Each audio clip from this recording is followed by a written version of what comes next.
السلام علیکم ویورز، میں ہوں شاکر سولنگی۔ ویورز، آخرکار خیبر پختونخوا حکومت کے لیے خطرے کی گھنٹی بج گئی ہے اور علی امین گنڈاپور کی حکومت کی تبدیلی کی تیاریاں شروع ہو گئی ہیں۔ کچھ دن پہلے تک ایسی کوئی اطلاع نہیں مل رہی تھی، کوئی خبر نہیں نکل رہی تھی، کیونکہ میری جے یو آئی سے بھی بات ہوئی تھی کہ جے یو آئی کیا کرنے جا رہی ہے، جے یو آئی کے ساتھ حکومت رابطے میں ہے نہیں ہے، حکومت کیا کرنا چاہ رہی ہے۔ کچھ میل ملاقاتیں ضرور ہوئی تھیں پچھلے دنوں ریزرو سیٹس کے فیصلے کے بعد، یعنی یہ تقسیم جب ہوئیں ریزرو سیٹس سپریم کورٹ کے فیصلے کے آئینی بینچ کے فیصلے کے تحت الیکشن کمیشن نے تقسیم کر دی، اس کے بعد پی ٹی آئی کی پوزیشن ہو گئی کمزور خیبر پختونخوا میں اور ان کے نمبرز کم ہو گئے، تو یہ سوالات اٹھنے لگے تھے کہ بھئی تبدیلی تو نہیں ہونے جا رہی۔ میل ملاقاتیں یہ ہوئیں اس کے بعد کہ گورنر خیبر پختونخوا نے وزیر اعظم کے ساتھ ملاقات کی، پھر امیر مقام جو نون لیگ کے رہنما ہیں وہ بھی ایکٹیو نظر آئے۔ علی امین گنڈاپور نے بڑی بھبکیاں دیں کہ بھئی میری حکومت ختم کر کے دکھائیں، میں سیاست چھوڑ دوں گا۔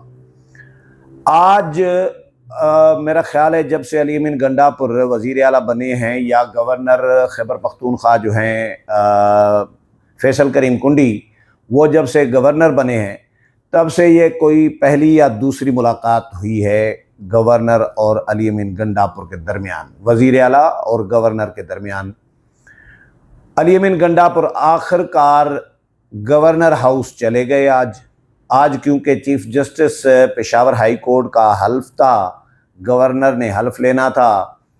علی امین گنڈاپور کو مدعو، ظاہر وزیر اعلیٰ ہے، چیف ایگزیکٹو ہے صوبے کا، تو اس کو مدعو کیا گیا، لیکن وہ چلے گئے، پہلے تو جاتے نہیں تھے۔ خود گورنر کی جو اپنی حلف برداری تھی جس میں بھی گیا تھا، گورنر خیبر پختونخوا کی فیصل کریم کنڈی کی، میں اس میں موجود تھا، لیکن علی امین گنڈاپور نہیں آئے تھے۔ اس نے وزراء کو بھی اجازت نہیں دی تھی، وزراء کو بھی منع کیا تھا کہ بھائی کوئی وزیر بھی نہیں جائے گا۔ تو یہ اس طرح کے تعلقات، ایک دوسرے کو برا بھلا بھی کہتے رہے ہیں، بیان بازیاں بھی داغتے رہے ہیں ایک دوسرے کے خلاف، لیکن ملاقات کے لیے کبھی تیار نہیں تھے۔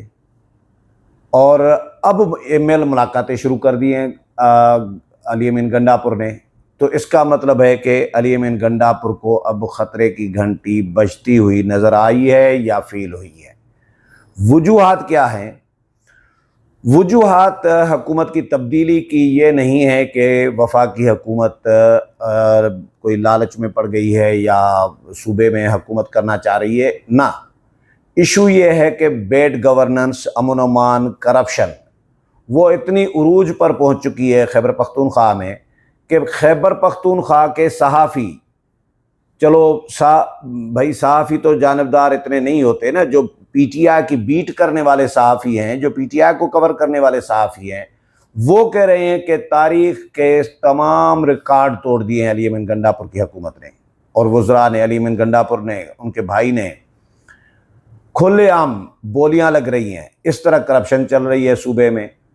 اور دوسرا امن امان کا معاملہ، دہشت گردی کا معاملہ، دہشت گرد اتنا قبضہ کر چکے ہیں جنوبی اضلاع پر، خیبر پختونخوا کے جو ہیں ڈیرہ اسماعیل خان، ٹانک، لکی مروت، جنوبی وزیرستان، شمالی وزیرستان، یہ تمام جو اضلاع ہیں، کوہاٹ، اب یہ دہشت گردوں کے مکمل قبضے میں ہے۔ وہاں پہ حال یہ ہے، ابھی ریسنٹلی مولانا فضل الرحمان کے بیٹے کو بھی، اسجد محمود کو، اغوا کرنے کی کوشش کی گئی تھی۔ حالات یہ ہیں کہ علی امین گنڈاپور چاہے وہ وزیر اعلیٰ ہیں صوبے کے، چیف ایگزیکٹو ہیں، لیکن اپنے علاقے میں آزادانہ طور پر نہیں جا سکتے، ایزی ہو کے نہیں جا سکتے، بہت بڑی سیکیورٹی اور طریقے سے اپنے الگ روٹ سے یہ وہ اس طرح کر کے جا رہے ہوتے ہیں۔ جب وزیر اعلیٰ ڈریں اپنے علاقے میں جانے سے، اپنے گاؤں میں جانے سے، اور خیبر پختونخوا کے جو گورنر ہیں فیصل کریم کنڈی، وہ بھی اسی علاقے کے ہیں، ڈیرہ اسماعیل خان کے ہیں، مولانا فضل الرحمان بھی ڈیرہ اسماعیل خان کے ہیں، علی امین گنڈاپور بھی ڈیرہ اسماعیل خان کے ہیں، یعنی مولانا فضل الرحمان، وزیر اعلیٰ خیبر پختونخوا اور گورنر خیبر پختونخوا، یہ تینوں ایک ہی حلقے کے ہیں، علاقے کے ہیں۔ تو تینوں مولانا فضل الرحمان بھی بڑے محتاط طریقے سے جا رہے ہوتے ہیں اپنے علاقے میں. مولانا کے بیٹے کو اغوا کی کوشش کی گئی، آپ اس میں سے اندازہ کر سکتے ہیں. گورنر خیبر پختونخوا اپنے علاقے میں بہت کم جا رہے ہوتے ہیں، اور جاتے ہیں تو آزادانہ طریقے سے نہیں جا سکتے. وہ زیادہ تر اسلام آباد میں رکے ہوئے ہوتے ہیں، پشاور اسلام آباد اس طرح کا سین چل رہا ہوتا ہے ان کا زیادہ تر عموماً. اور نہیں تو کبھی کبھار کوئی جاتے ہیں اپنے علاقے میں ڈیرہ اسماعیل خان. تو یہ حالات ہیں دہشت گردی کے، امن امان کے. تو اسٹیبلشمنٹ جو ابھی تک علی امین گنڈاپور کو سپورٹ کر رہی تھی، جس کے لیے کہا جا رہا ہے کہ علی امین گنڈاپور اسٹیبلشمنٹ کا آدمی ہے اور اسٹیبلشمنٹ نے ان کو وزیر اعلیٰ بنایا ہے، تو اب وہ بھی سوچنے پر مجبور ہوئی ہے کہ بھائی حالات کس طرف جا رہے ہیں، اس طرح تو نظام نہیں چلے گا. کتنی ڈھیل دیں گے؟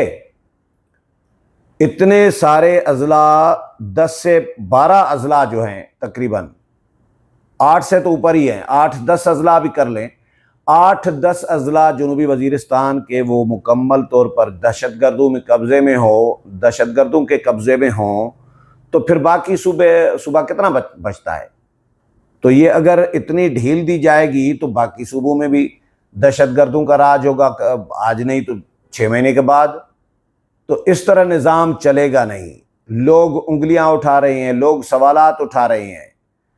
مولانا فضل الرحمان نے فوج کے حوالے سے، اسٹیبلشمنٹ کے حوالے سے، طاقتور اداروں کے حوالے سے سوال اٹھایا ہے کہ فوج ہماری اتنی طاقتور ہے جو بھارت کو 4 گھنٹے میں گھٹنے ٹیکنے پر مجبور کر دیتی ہے، تو یہ چند 100 جو لوگ ہیں دہشت گرد ہیں، ان کا صفایا 25 سال سے نہیں ہو رہا، یہ کیسے ممکن ہے؟ تو یہ شکوک و شبہات اس پہ ظاہر کیے جا رہے ہیں، سوالات اٹھائے جا رہے ہیں کہ کہیں نہ کہیں سے تو ان کو سپورٹ مل رہی ہے، تبھی تو ڈھیل دی جا رہی ہے. ایک مرتبہ صفایا کیا جاتا ہے، پھر پی ٹی آئی کے حوالے حکومت کی جاتی ہے، تو پھر دہشت گرد آ جاتے ہیں. کتنے آپریشن ہوئے ہیں خیبر پختونخوا میں؟ آپریشن ضرب عضب، آپریشن فلاں، سوات آپریشن، پتہ نہیں کون کون سے نام آپریشنز کے رکھے گئے. اتنے سارے آپریشنز ہو چکے ہوئے ہیں خیبر پختونخوا میں، لیکن دہشت گرد ختم نہیں ہو رہے. تو یہ سوالات تو اپنی جگہ پر اٹھیں گے. تو یہ اس لیے وفاقی حکومت نے کوشش شروع کر دی ہے، ورکنگ شروع کر دی ہے خیبر پختونخوا میں حکومت تبدیل کرنے پر. اور نون لیگ نے باقی جماعتوں سے بھی رابطے شروع کر دیے ہیں، میل ملاقاتیں شروع کر دیے ہیں. مولانا فضل الرحمان کو بھی اعتماد میں لیا جائے گا. پیپلز پارٹی تو نون لیگ کے ساتھ ہے ہی ہے، وہ تو ہر حال میں ہے نون لیگ کے ساتھ، وہ نہ چاہتے ہوئے بھی نون لیگ کے ساتھ ہے، غیر مشروط طور پر نون لیگ کے ساتھ ہے پیپلز پارٹی، خیبر پختونخوا میں بھی، مرکز میں بھی. تو مولانا فضل الرحمان پہ ڈیپینڈ کرتا ہے کہ مولانا کیا فیصلہ کرتے ہیں. اب اس میں شکل کیا ہو سکتی ہے؟ 2-3 مہینے لگ سکتے ہیں، 2-4 مہینے بھی لگ سکتے ہیں، زیادہ سے زیادہ اتنا عرصہ لگ سکتا ہے، کیونکہ ورکنگ ابھی سے شروع ہو گئی ہے تو ٹائم لگے گا. اب اس میں پی ٹی آئی کے اندر فارورڈ بلاک بناتے ہیں، پی ٹی آئی کی اپنی جماعت سے کوئی حکومت بناتے ہیں، کوئی قیادت تبدیل کرتے ہیں، صوبے میں وزیر اعلیٰ تبدیل کرتے ہیں، عدم اعتماد لاتے ہیں، ان ہاؤس تبدیلی کرتے ہیں. کیا ہوتا ہے؟ ہوگی تو ان ہاؤس تبدیلی. گورنر راج کا آپشن نہیں ہے، اور میرا نہیں خیال کہ گورنر راج اتنا آسان ہے. ہوگی حکومتی لیول کی تبدیلی، لیکن اس میں پی ٹی آئی کی بھی حکومت ختم ہو سکتی ہے. پی ٹی آئی کے اندر سے فارورڈ بلاک پیدا کیا جا سکتا ہے، اور حکومت اور ریاست چاہے تو فارورڈ بلاک بنانا کوئی ایشو نہیں ہے. تو یہ حالات ہیں. آج بیرسٹر گوہر گئے تھے عمران خان کے ساتھ ملاقات کرنے. انہوں نے پھر عمران خان کو ریکویسٹ کی ہے کہ جو لوگ احتجاج میں شریک نہیں ہو رہے ان کو پارٹی سے نہ نکالیں، کیونکہ عمران خان اب بیرسٹر گوہر سمجھ رہے ہیں کہ بھائی پارٹی سے لوگوں کو نکالا جائے گا. پہلے ہی فارورڈ بلاک کی تیاریاں ہو رہی ہیں، حکومت تبدیل کرنے کا خطرہ موجود ہے، تلوار لٹک رہی ہے، تو پھر پارٹی سے بچے کچے لوگ بھی نکالے جائیں گے تو پھر نظام اس طرح تو پارٹی کا نہیں چلے گا. تو یہ ریکویسٹ کی ہے خان صاحب کو. خان صاحب نے کوئی جواب تو نہیں دیا پراپرلی، ان کو کوئی یقین دہانی نہیں کرائی کہ میں نہیں نکالوں گا، لیکن فی الحال ان کی معروضات، ان کی درخواست سنی ہے غور سے۔ تو پی ٹی آئی کے اندر ایک کھلبلی سی اس وقت مچی ہوئی ہے، پریشانی نظر آ رہی ہے۔ علی امین گنڈاپور کا گورنر ہاؤس چلے جانا چیف جسٹس کی حلف برداری میں، یہ بھی پریشانی ظاہر کر رہا ہے کہ علی امین گنڈاپور نے آخرکار گھٹنے ٹیک دیے کہ ان کو خطرے کے سگنلز محسوس ہو رہے ہیں، نظر آ رہی ہیں۔ اسی لیے علی امین گنڈاپور جو ہے خیبر پختونخوا کے گورنر ہاؤس گئے ہیں اور فیصل کریم کنڈی سے، گورنر سے ملاقات بھی کی ہے پراپرلی، الگ سے ملاقات، کمرے میں بیٹھ کے امیر مقام فیصل کریم کنڈی اور علی امین گنڈاپور تینوں نے الگ سے ملاقات بھی کی ہے۔ تو اب دیکھتے ہیں کہ وزیر اعلیٰ خیبر پختونخوا جنہوں نے اعلان کیا تھا کہ میری حکومت گرا کے دکھائیں، تبدیل کر کے دکھائیں تو میں سیاست چھوڑ دوں گا، تو وہ اپنی حکومت بچا پاتے ہیں یا اپنا جو طرز حکمرانی ہے وہ تبدیل کریں گے تو بچ سکتے ہیں۔ اگر کرپشن، اگر دہشت گردی کے خلاف کوئی کچھ کوشش کریں گے تو پھر تو بچ سکتے ہیں، لیکن فی الحال وفاقی حکومت نے جو سرکاری ذرائع ہیں اس کے حوالے سے خبریں آ رہی ہیں کہ طے کر لیا ہے، فیصلہ اصولی کر لیا ہے کہ خیبر پختونخوا میں حکومت تبدیل کی جائے گی۔ اس حوالے سے جو بھی اپڈیٹ آتی رہے گی وہ بھی آپ کے ساتھ شیئر کروں گا۔ اگلے پروگرام میں پھر ملاقات ہوگی، تب تک اجازت چاہتا ہوں، اللہ حافظ۔